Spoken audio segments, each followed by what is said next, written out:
Dislexia na sala de aula, o que todo professor precisa saber. E sim, você não está lendo errado, e eu escrevi errado de propósito, o que todo professor precisa saber. Se você tem um aluno com dislexia, provavelmente você vê muito isso.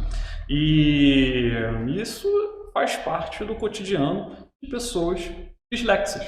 Quando tinha 7 anos, me disseram que eu sofria de dislexia. Eu me sentia ansioso, nervoso, aborrecido, frustrado e burro. Quem disse essa frase não sou eu, é uma pessoa que você provavelmente conhece e eu vou contar quem é essa pessoa no final. E é muito comum a forma como essa pessoa se sentia quando tinha 7 anos, ansioso, nervosa, aborrecida, frustrada e se sentia inferior, desmotivada, burra. É comum alunos, pessoas com dislexia se sentirem assim na fase escolar e é necessário intervir para que esse tipo de sentimento não acompanhe o aluno durante o percurso, a vida escolar dele e chegue até a fase adulta, porque isso pode atrapalhar muito a pessoa. E a pessoa com dislexia, já falando aqui de uma vez, ela não é burra, muito pelo contrário, na maioria dos casos tem um QI acima da média, tá? Acima da média, são muito inteligentes, são muito espertos, mas tem dificuldades específicas que a gente vai ver aqui, tá bom? Só definindo dislexia aqui, em um slide apenas, o objetivo não é entrar em diagnóstico, tá? Porque essa é uma parte para os especialistas fazerem, fono, psicólogo, pediatra, neuro, tá ok? A parte de diagnóstico. A gente vai falar um pouquinho sobre isso aqui também. Mas, basicamente, dislexia é considerada um transtorno específico de aprendizagem de origem neurobiológica, caracterizada por dificuldade no reconhecimento preciso ou fluente da palavra, na habilidade de decodificação e em soletração.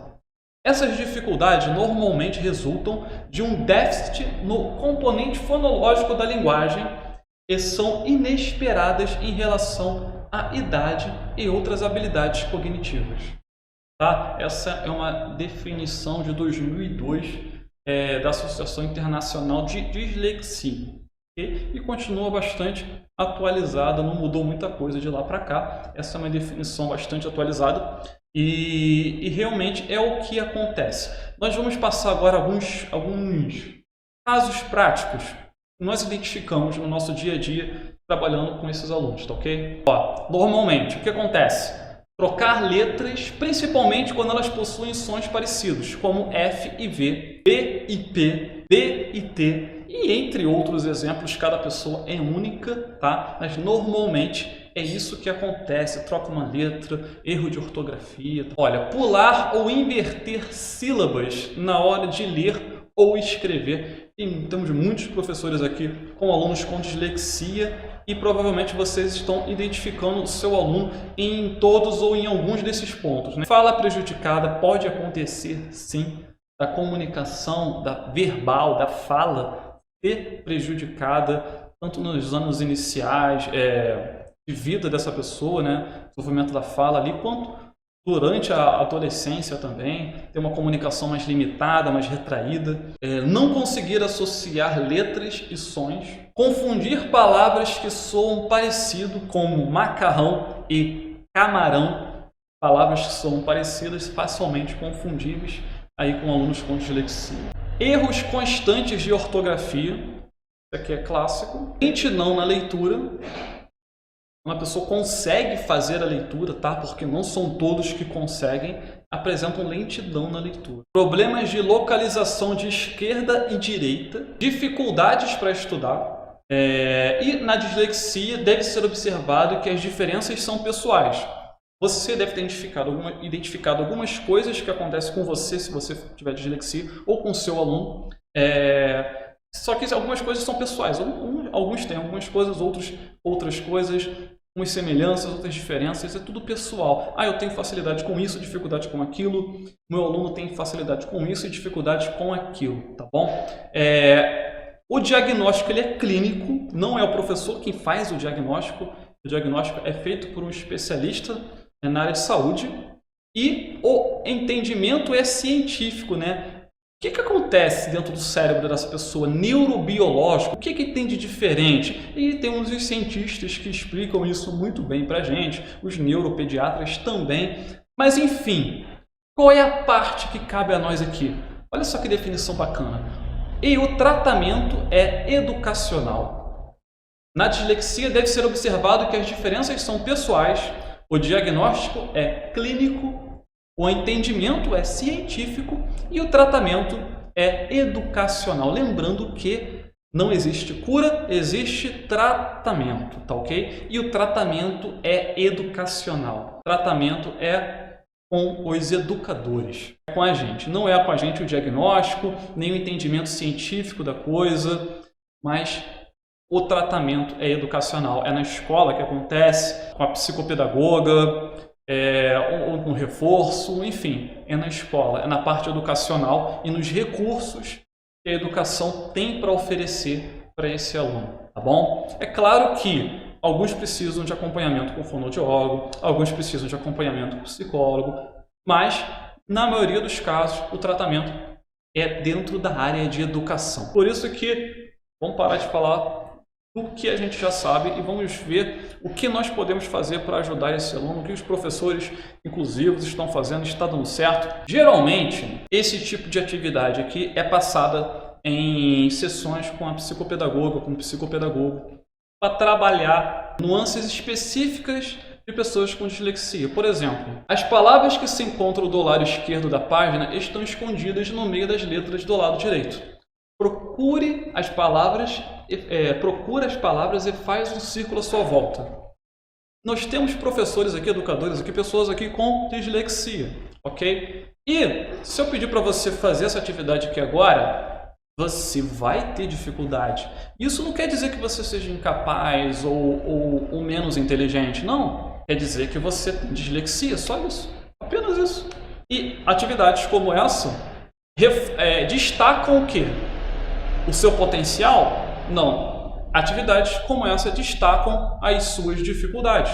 Se você colocar para mim, eu, Leandro, uma folha com várias cores, e pedir para mim identificar ali alguma tonalidade específica, você vai estar destacando a minha dificuldade em identificar cores porque eu sou daltônico. Da mesma forma como essa atividade aqui irá destacar a dificuldade de pessoas com dislexia. Faz um círculo à volta de todas as letras iguais às do exemplo. Ó, letra B. Aí tem que ficar circulando. Eu sei que é para trabalhar a atenção, trabalhar a diferença entre uma letra e outra, entre o B e o D, não é? Entre o P e o Q, entre o H e o L e o N. Eu sei que é para isso esse tipo de atividade. E não está errado trabalhar isso na mente do aluno. Mas esse tipo de atividade, dentro de uma sala de aula com os alunos, vai destacar a dificuldade, tá? Isso pode ser trabalhado? Sim, pode, mas reservado, numa sessão individual, ok? Para não destacar a dificuldade. Aqui um outro exemplo, esse aqui, até você que não tem dislexia vai achar difícil, é realmente complicado. Encontra uma palavra aqui no meio, é difícil, tá? Isso aqui não ajuda o seu aluno a se sentir mais feliz, mais motivado, tá? Não. Esclarecer ou simplificar instruções por escrito. Menos é mais. O que isso quer dizer? Esclarecer ou simplificar instruções por escrito. Não adianta passar uma atividade para o aluno com um enunciado deste tamanho, pedindo para ele fazer uma única coisa. Isso complica a vida do aluno. Ou então, é um trabalho e o aluno tem que fazer 5 coisas. Aí passa um enunciado desse tamanho pedindo para ele fazer 5 coisas.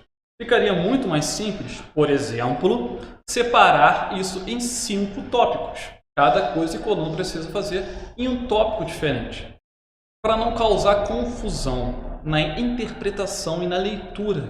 Menos palavras é mais desse caso. Muita palavra junta, muito texto junto, igual a gente viu aqui. Isso aqui, por exemplo, isso aqui é um pesadelo para quem tem dislexia. É um pesadelo, é uma tarefa árdua, exige muita atenção, exige muita energia. A pessoa pode até conseguir executar essa tarefa, mas ela vai sair dali cansada, porque é difícil, vai ser difícil, vai exigir muito.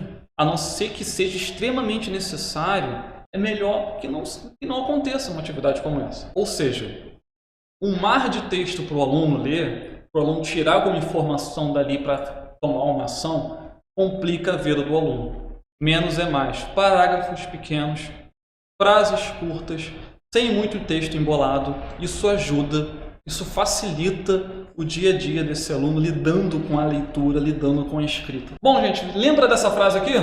Quando tinha 7 anos me disseram que eu sofria de dislexia. Eu me sentia ansioso, nervoso, aborrecido, frustrado e burro. Não sou eu que disse isso. Uma pessoa que eu já vou mostrar para vocês quem era. E o seu aluno ele pode estar se sentindo assim também. É necessário realmente uma intervenção com muito amor, muita empatia, entender que esse aluno ele tem uma dificuldade neurobiológica. Não é ele que decide se ele vai conseguir ler ou não. Não compete a ele isso. Ele tem realmente uma dificuldade ali. É claro que muito trabalho duro, muita intervenção, todo um apoio, um acompanhamento faz toda a diferença, tá? Mas realmente essa pessoa tem uma dificuldade. E explorar os potenciais dele, ele tem de qualidade e não de dificuldade, vai ajudar com que ele não se sinta ansioso, ele não se sinta nervoso, ele não se sinta aborrecido, não se sinta frustrado e não se sinta burro. Igual o nosso amigo Tom Cruise, que disse isso numa entrevista.